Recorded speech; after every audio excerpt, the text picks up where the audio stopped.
Good morning, or depending on when you're watching this, good afternoon, good evening, or good night. My name's Ross, and as always told, I had a voice of radio, and it's Boxing Day, the day after Christmas.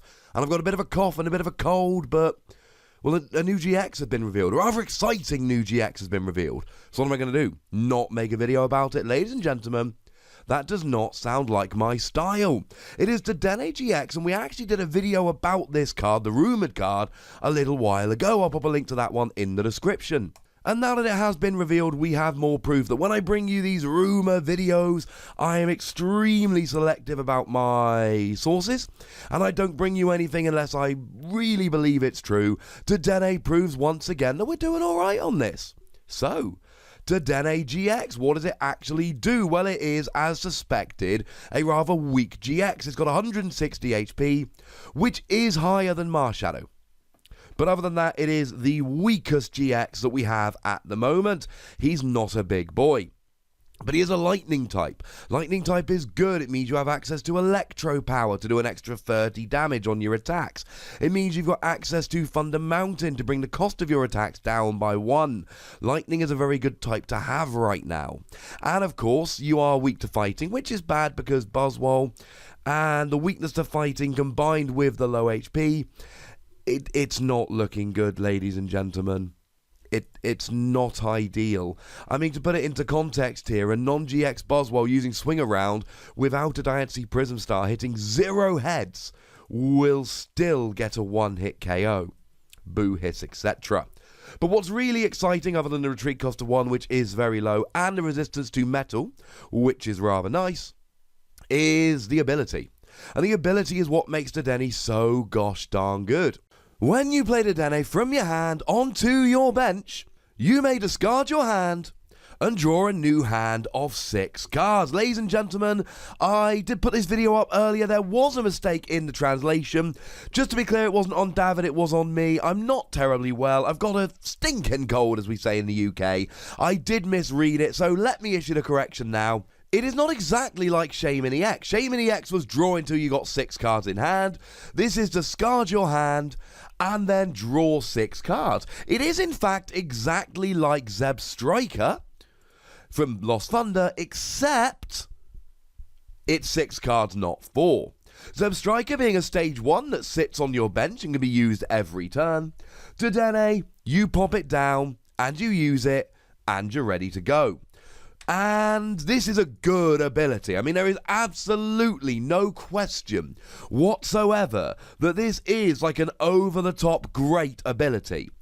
And I don't think there's any real argument to be made here. This is a great ability.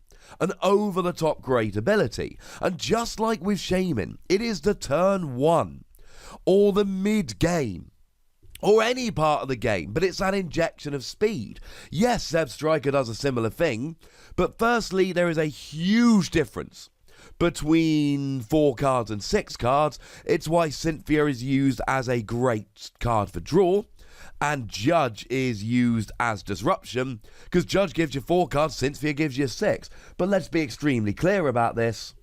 This is like a million times better. And just as importantly, you don't need to wait a turn to evolve this up. You see, with Zeb Striker, yes, you can use it and that's all well and good, but with Zeb Striker, you've got to roll. You've got to make sure that you've got that stage 1 out. You've got to wait a turn to evolve it. That's a little bit of a pain. It means that your opponent can Guzma your Blitzel and KO it. It means that you can't use it on turn 1. And there are plenty of times where this is amazing. If you're playing a deck that relies on double colourless energy, you can search for that double colourless energy more easily. If you're playing a deck with Ultra Beast, you can use something like Beast String to go and attach 2 energy from your deck to one of your Pokemon, just so long as your opponent's got 3 or 4 prizes remaining. So when you're using B-String, you've got to be really careful to make sure that you get this as soon as you possibly can.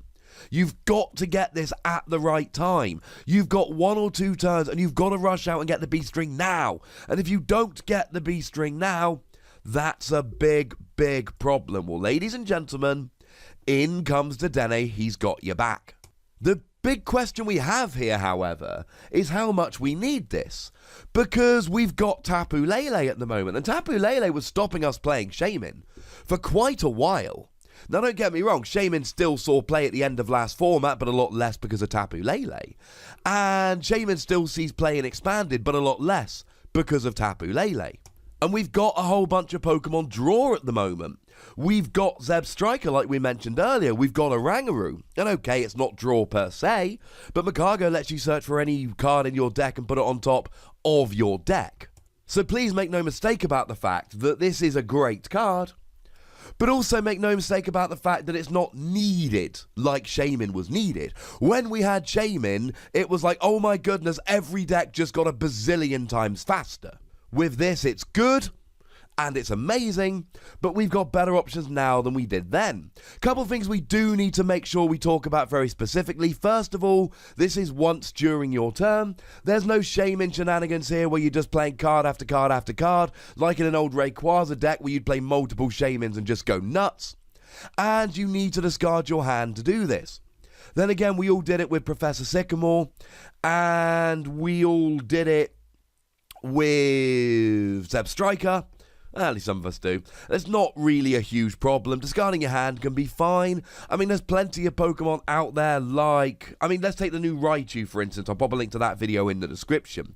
The new Raichu that we looked at the other day allows you to attach all of your energy from your discard pile to your Pokemon in any way that you like, or your lightning energy, which is great for making giant comebacks. Oh yeah, great news! This helps you get some lightning energy into the discard, which could be good. Obviously, there's going to be turns where you don't want to play this and discard your hand, but if that's the case, don't play it and discard your hand. And let's be 100% clear about this.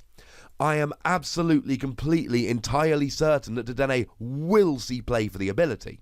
The question isn't whether it will see play. It will see play. The question is how much play will it see, and in how many different decks will it see play, and that is a far more uncertain question. Speed decks that really do need to get set up nice and fast to rush your opponent, definitely this is going to see play. Decks that really want to dig for cards like Double Colorless Energy or B-String, which are otherwise very difficult to search out, definitely should consider this. Your average take a couple turns to set up and get rolling deck, I could see some of them eschewing Dedenne. I don't know if it's certain. Now, it's only got 10 less HP than Tapu Lele, but it has a weakness. And Tapu Lele doesn't have a weakness. And one of the cards I'm really thinking about here is Lycanroc Midnight Form. You see, Lycanroc Midnight Form hits 110, which is easily enough to get a KO with weakness, while also having an ability which can drag a bench Pokemon into the active. You really have got to be sure it's worth it before you drop a Dedenne when there's a Rockruff on the other side of the field. Not a reason to not play the card, but a reason to be very careful about when you play the card. Now, the main attack here, 1 lightning, 1 colorless energy, 50 damage.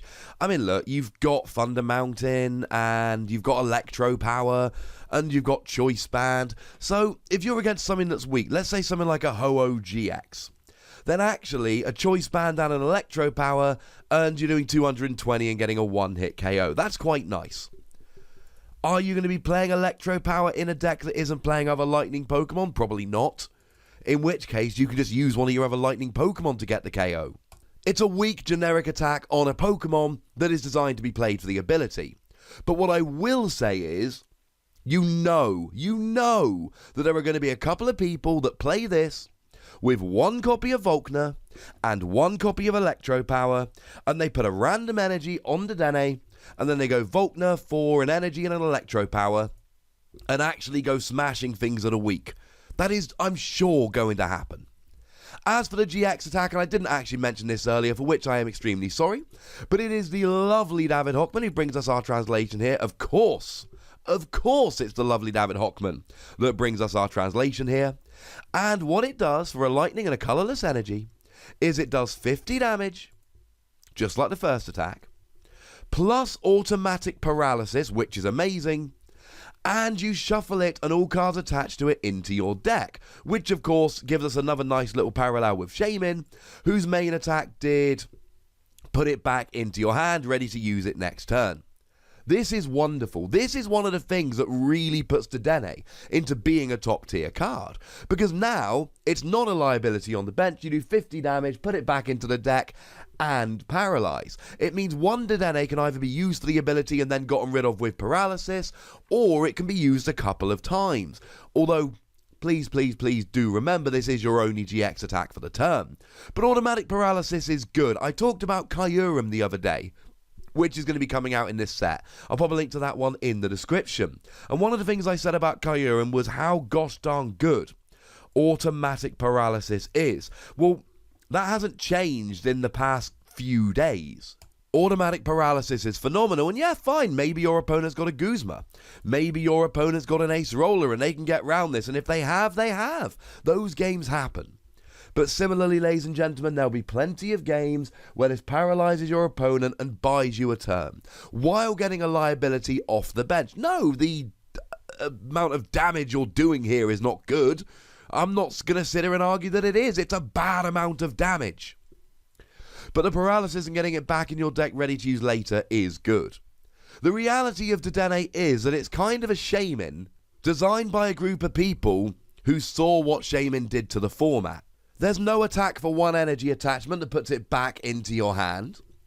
And there's no 3 or 4 per turn to draw nuts amount of cards and absolutely go crazy. But we do have a really good ability that is definitely going to see play. A GX attack which, although rather weak in terms of damage output, is still very, very nice. And a Pokemon that is basically guaranteed to see play.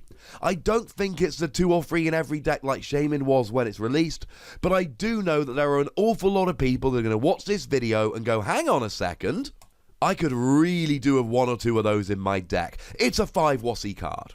It's not a borderline broken, going to transform the format inevitably card like Shaymin it was. But it is going to see a lot of play in a lot of different decks and be an absolute player in the format, and for that reason I cannot give it any other score than 5 Wossies. But I would very much like to know what you think about this card, so please do let me know in the comment section. Go nuts, but please do remember the most important rule of all: be nice, would ya? And then make sure you like this video, subscribe to this channel, follow me on Twitter at TheWassie, and Twitch for some live action at twitch.tv/PTCGRadio. If you want to support the channel, get some bonus podcasts and all of that, head on over to patreon.com/PTCGRadio, where you can do that. And do make sure you're checking out youtube.com/WassiePlays for some more Wassie action. I do hope you had a lovely Christmas, ladies and gentlemen, and please do let me know about it in the comment section. But by far the most important thing, as always, is to look after yourselves and your loved ones until next time. Thank you very much for watching. My name's Ross, and you've been watching PTCG Radio.